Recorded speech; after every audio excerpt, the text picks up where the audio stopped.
नमस्कार दोस्तों, आप देख रहे हैं लेटेस्ट न्यूज़ 24। आज है 2 अगस्त 2026 रविवार। आज श्रावण मास के कृष्ण पक्ष की चतुर्थी तिथि और पूर्व भाद्रपद नक्षत्र रहेगा। आज भगवान गणेश की आराधना का विशेष दिन संकष्टी चतुर्थी है। वहीं शाम 5:40 से 7:18 तक राहु काल रहेगा, जिसमें शुभ कार्यों से बचें। बात करें आज के कुछ खास इवेंट्स की, तो आज इंटरनेशनल फ्रेंडशिप डे भी है। अगस्त के पहले रविवार को भारत सहित दुनिया भर में दोस्तों के आपसी प्रेम, भरोसे और योगदान को सम्मान देने के लिए यह दिन मनाया जाता है। साथ ही आज नेशनल सिस्टर्स डे भी है। भाई बहन के रिश्ते को समर्पित सिस्टर्स डे भी इसी तारीख को है। भाइयों को अपनी बहनों को उपहार देकर यह दिन मनाना चाहिए। आपको बता दें कि आज ही स्कॉटलैंड के ग्लासगो में आयोजित हो रहे कॉमनवेल्थ खेलों का आधिकारिक समापन होगा। अब बात करते हैं आज की कुछ बड़ी खबरों की। मुरैना मध्य प्रदेश में एक महिला टीचर स्कूटी चलाते समय चक्कर आने से सड़क पर बेहोश हो गई। राहगीरों ने इसे हार्ट अटैक समझकर उन्हें सीपीआर देना शुरू कर दिया। रिपोर्टर्स के मुताबिक अस्पताल पहुंचने तक लोग लगातार सीपीआर देते रहे। डॉक्टरों ने बताया कि महिला को हार्ट अटैक नहीं आया था, लेकिन गलत तरीके से सीपीआर देने के कारण उनकी 2 पसलियां टूट गई। शिवसेना यूबीटी प्रमुख और महाराष्ट्र के पूर्व मुख्यमंत्री उद्धव ठाकरे ने सीजेपी संस्थापक अभिजीत दीपके से वीडियो कॉल पर बातचीत की। इस दौरान उन्होंने विपक्षी समर्थन का भरोसा दिलाया। साथ ही उन्होंने दीपके की मां से बेटे की शादी की योजना के बारे में पूछा। जवाब में उन्होंने कहा कि इस विषय पर अभिजीत से बात हुई है, लेकिन अंतिम फैसला पूरी तरीके से उन्हीं का होगा। जैसलमेर राजस्थान में एक भीषण सड़क हादसे में भारतीय सेना के 30 वर्षीय मेजर हमजा आरिफ की मौत हो गई। उनकी एसयूवी अचानक आई ऊंट से टकराकर 5 बार पलट गई और करीब 100 मीटर तक घिसटती चली गई। हादसे में 2 लेफ्टिनेंट घायल हुए हैं। रिपोर्टर्स के अनुसार मेजर की शादी 1 महीने पहले ही हुई थी। यवतमाल महाराष्ट्र में भारी बारिश के बीच एक एसयूवी कुप्ती नदी के तेज बहाव में बह गई। हादसे में कार सवार शख्स ने पेड़ पकड़कर अपनी जान बचाई, लेकिन उसकी पत्नी और 2 बेटियां बाढ़ में बह गई। बाद में बचाव दल ने कार और शवों को बरामद किया। आर्मी स्टाफ प्रमुख जनरल धीरज सेठ ने देश में विकसित extreme weather grade diesel launch किया है। यह ईंधन -42 डिग्री तक के कम तापमान में भी नहीं जमेगा।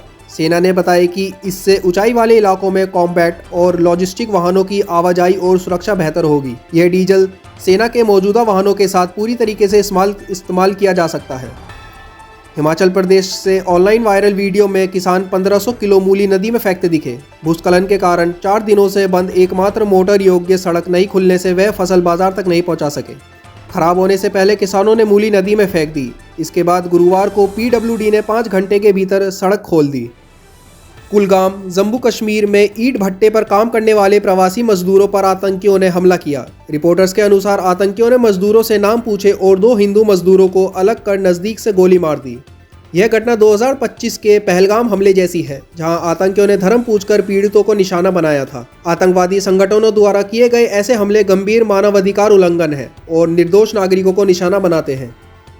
भिवंडी महाराष्ट्र में गुरुवार रात कोहिनूर बिल्डिंग ढहने से अब तक 10 लोगों की मौत हो गई है और 3 लोग घायल हैं।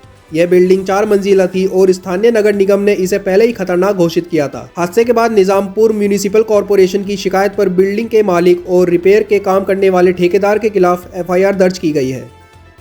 दिल्ली में 37 वर्षीय प्रॉपर्टी डीलर हरीश माथुर की उसके घर के पास गोली मारकर हत्या कर दी गई। वारदात में 3 बदमाश शामिल थे। घटना के बाद टिल्लू ताजपुरिया गिरोह से जुड़े अपराधियों ने सोशल मीडिया पर पोस्ट कर इसकी जिम्मेदारी ली और चेतावनी दी कि जो भी गोगी गिरोह का साथ देगा उसका यही हाल होगा।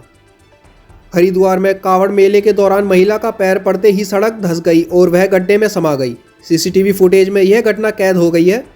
महिला को तुरंत लोगों ने गड्ढे से निकाल लिया, लेकिन इस घटना ने प्रशासन की तैयारियों पर सवाल खड़े कर दिए हैं। कांग्रेस ने इसे शर्मनाक करार दिया है।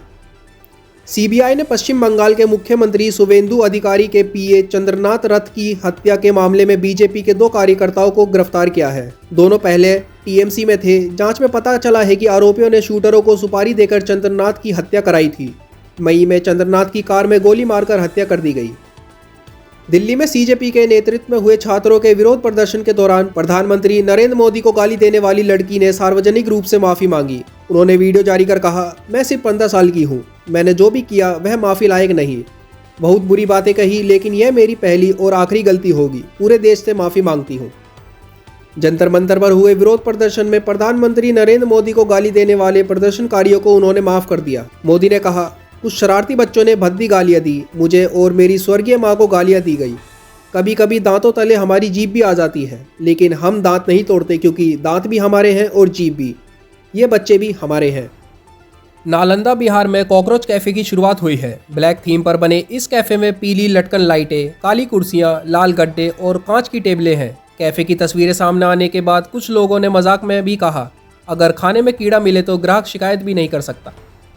भारतीय रेलवे ने पहली बार ट्रेन के जरिए जिंदा डोनर हार्ट को सफलतापूर्वक ट्रांसपोर्ट किया है। यह हार्ट वंदे भारत एक्सप्रेस से सूरत से अहमदाबाद ले जाया गया।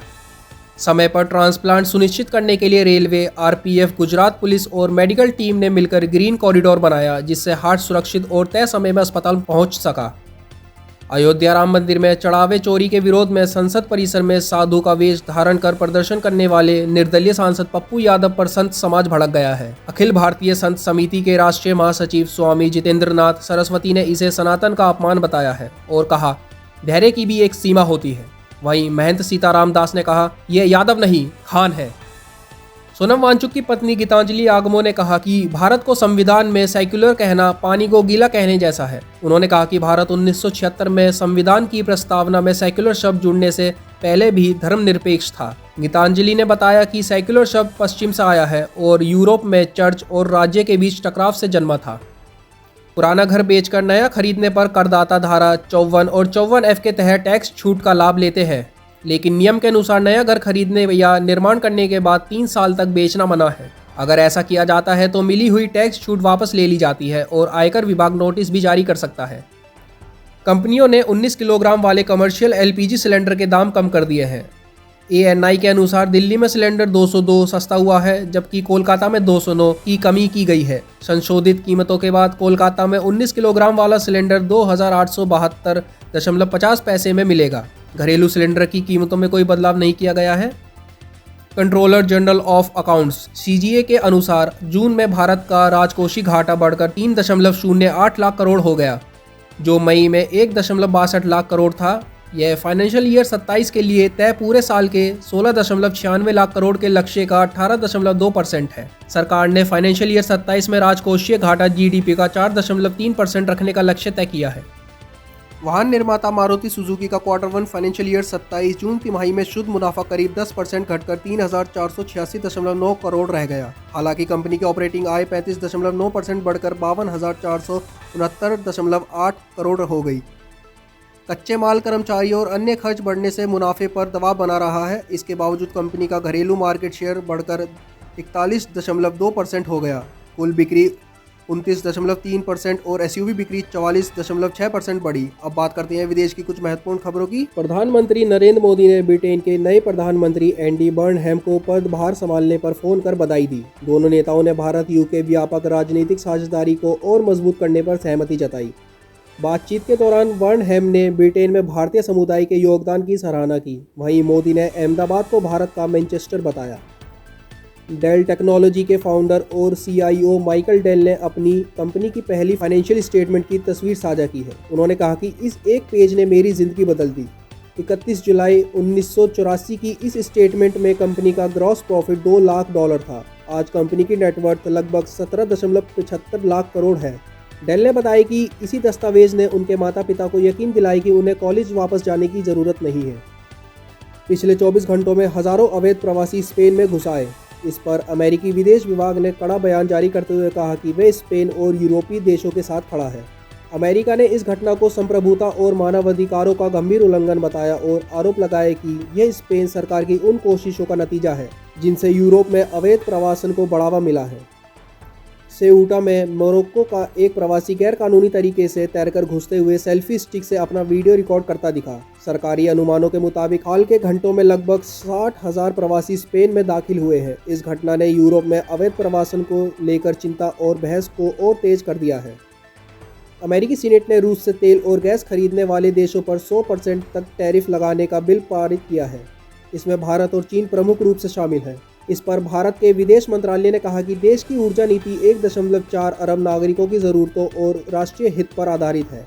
मंत्रालय ने यह भी स्पष्ट किया कि भारत स्थिति पर नज़र बनाए हुए है। चलिए देखते हैं खेल जगत और मनोरंजन से जुड़ी कुछ खबरें। राष्ट्रमंडल खेलों CWG 2026 में पुरुषों की जैवलिन थ्रो स्पर्धा में भारत ने इतिहास रचा।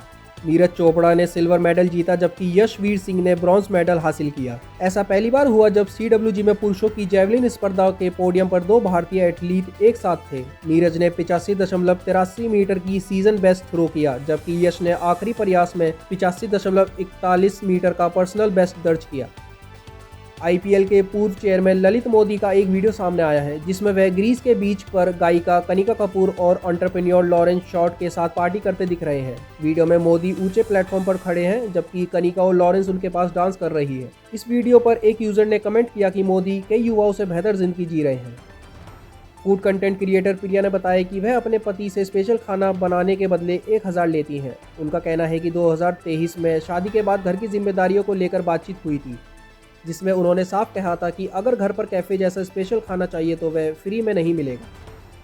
चीन के 48 वर्षीय बारबेक्यू शेफ जियान पिंग का वीडियो वायरल हो रहा है जिसमें वह शॉन्गसी प्रांत में बारबेक्यू परोसते दिख रहे हैं।